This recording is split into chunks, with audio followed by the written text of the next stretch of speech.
Gold did not begin as treasure. It began as a catastrophe. Before crowns, before coins, before kings called it power, gold was being born in places so violent they make Earth look quiet. Not in mines, not in rivers, not even on this planet. Gold began in space. In the early universe, giant stars burned like engines of pure destruction. They lived fast, burned hot, and died hard. When they collapsed, they did not go quietly. They exploded, tore themselves apart, and filled the darkness with the raw material of worlds. But even that was not enough, because gold needed something worse, something rarer, something more brutal.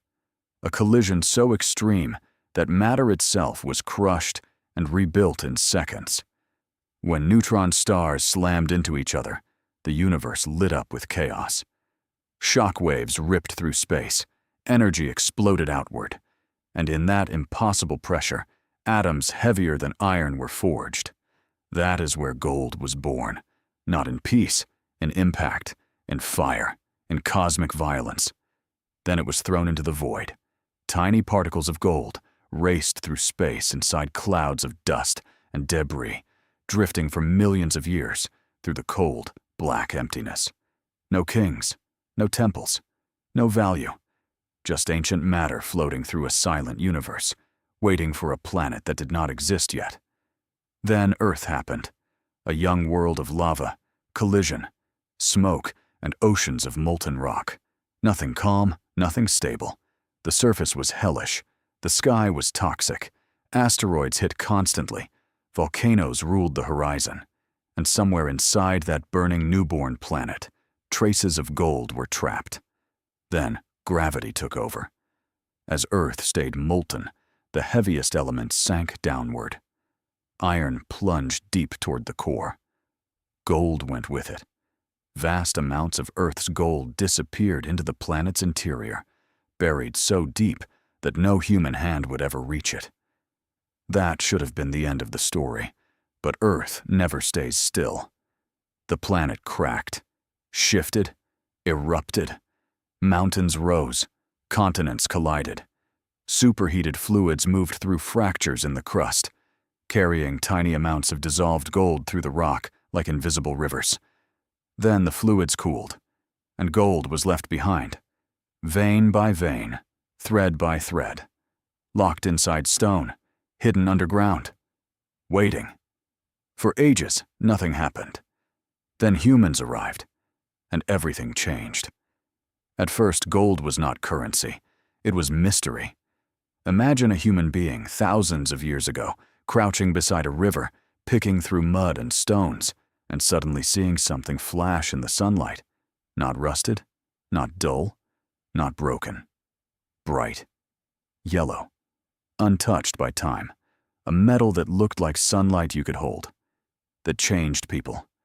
Gold did not rot like wood. It did not shatter like clay. It did not corrode like other metals. It stayed beautiful. And beauty became belief. Ancient civilizations turned gold into sacred objects, burial masks, jewelry, statues, crowns, and offerings.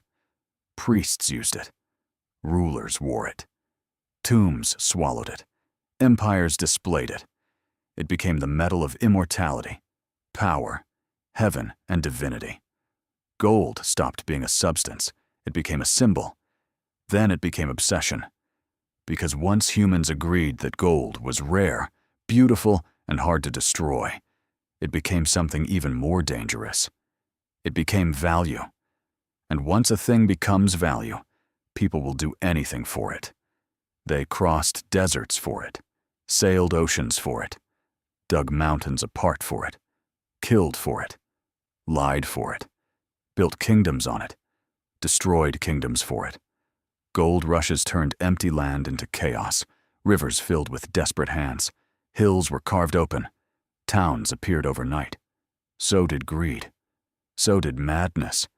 For every person who found fortune, countless others found exhaustion, ruin, or death.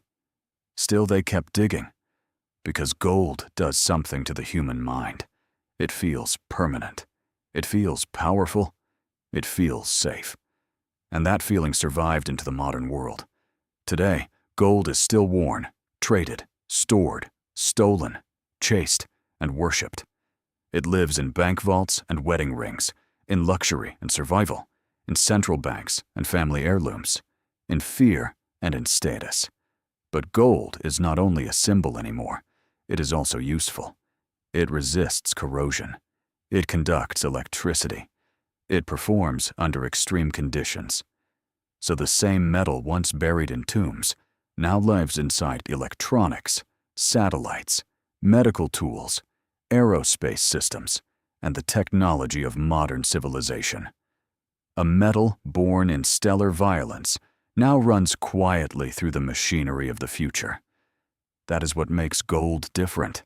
It is not just expensive, it is ancient, older than nations, older than civilization, older than Earth as we know it.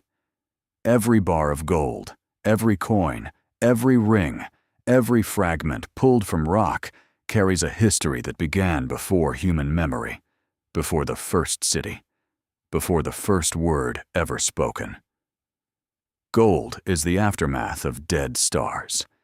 It is cosmic wreckage turned into beauty, violence turned into desire, ancient destruction turned into wealth. So the next time gold shines, remember what you are really looking at. Not just a metal, not just money, not just luxury. You are looking at an object that was born in one of the most violent events in the universe, buried in a molten planet, dragged upward by the restless earth, discovered by human hands, and transformed into one of the most desired things in history. Gold was never ordinary. It fell out of chaos, survived the birth of worlds, and somehow ended up in ours.